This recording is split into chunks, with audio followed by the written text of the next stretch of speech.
I've stumbled across some very interesting statistics that explain why you miss most of the stock market gains. Professor Nagat Sabern from the University of Michigan made a very interesting discovery, and that 95% of significant market gains over a 30-year period of time only occurred on 90 days. So out of 7,500 days, only 90 of those days made up 95% of the gains over that period of time. If you were to have missed those 90 days, which is just over 1%, you would have missed significant returns in the market. In the book Master Trader, if you were to put $1 into the Dow Jones Industrial at the year 1990, by the year 2013, it would be worth $290. However, if you were to have missed the 5 best days of the year, you'd be left with less than a penny. So this is kind of crazy. For people who are trying to time the market, if people are trying to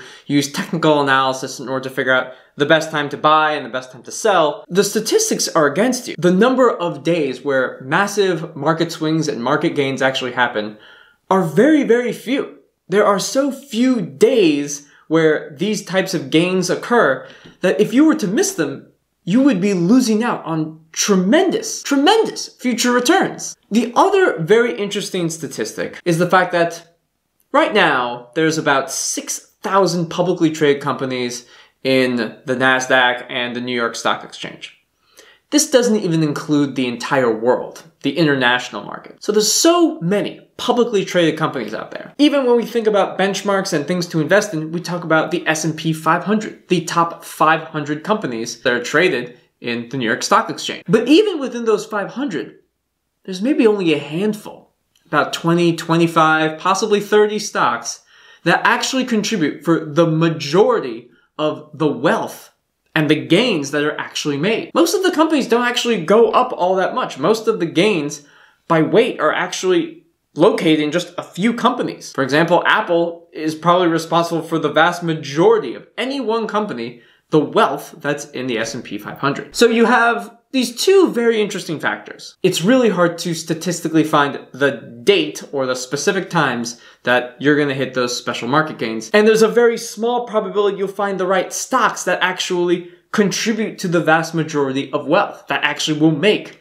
really large gains. So if you're trying to time the market, if you're trying to pick the best stocks, you're fighting a losing battle. This presents what I consider to be a conundrum. How does one go about investing? And I think that it's safe to say that the best thing to do is to have this buy and hold strategy. It's always better to buy and hold index funds that map the S&P 500, where you find just a few of the top companies and you just invest in those. And you just hold them.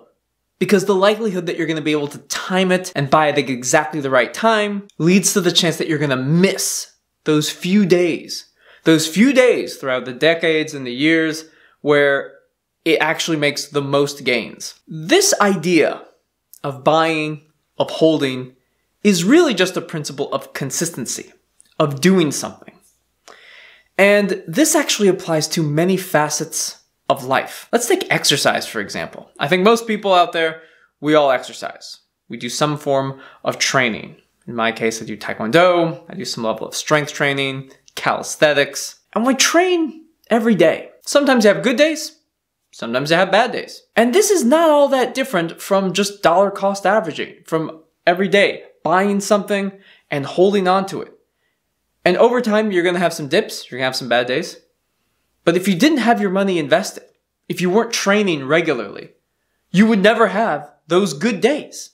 You would never have those days where you hit a PR, when you get a little bit more flexible, when you get that extra mile in. You wouldn't have those gains if you weren't consistently invested, consistently working out. The same thing if you're in a PhD program doing chemistry.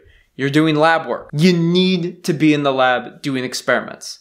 Some of those experiments, they're gonna fail. A lot of them are gonna fail. But you have to keep doing it, because when you hit those few that actually do succeed, those are the experiments that go into your thesis. Those are the experiments that go into your publications.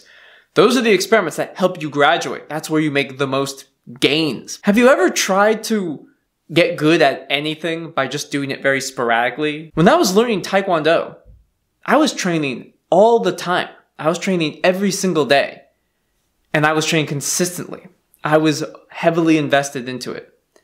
And my skill level improved. Every day wasn't the best day of training, but it got me a little bit closer, a little bit better. You had some good days, you had some bad days, but you had more good days than bad days. And as a result, you get better. You get significantly better at whatever craft you're doing. So the idea of buying and selling and trying to time things correctly, imagine trying to do that with any other activity. Just pick it. Write a comment below. Are you good at meditation because you just meditated for maybe a month and then stopped and decided to do some other things that were not in the best interest? Or did you meditate consistently? Did you kind of dollar cost average in? Did you add little bits over time? And those little bits, you got better and better and better at it. If you have the discipline to dollar cost average, if you have the discipline to consistently work out or consistently work on a craft, a sport, an activity, whether you're in the lab, whether you're studying for an exam, whether you're practicing taekwondo or a martial art, or canoeing. You could be canoeing or kayaking. It doesn't matter. But consistently working on something is how you ultimately get better at it and reap the maximum benefits and rewards from it. I hope you guys really enjoyed this video. Please like, comment, subscribe. Do yourself a favor. Invest. Buy and hold. I'll see you soon.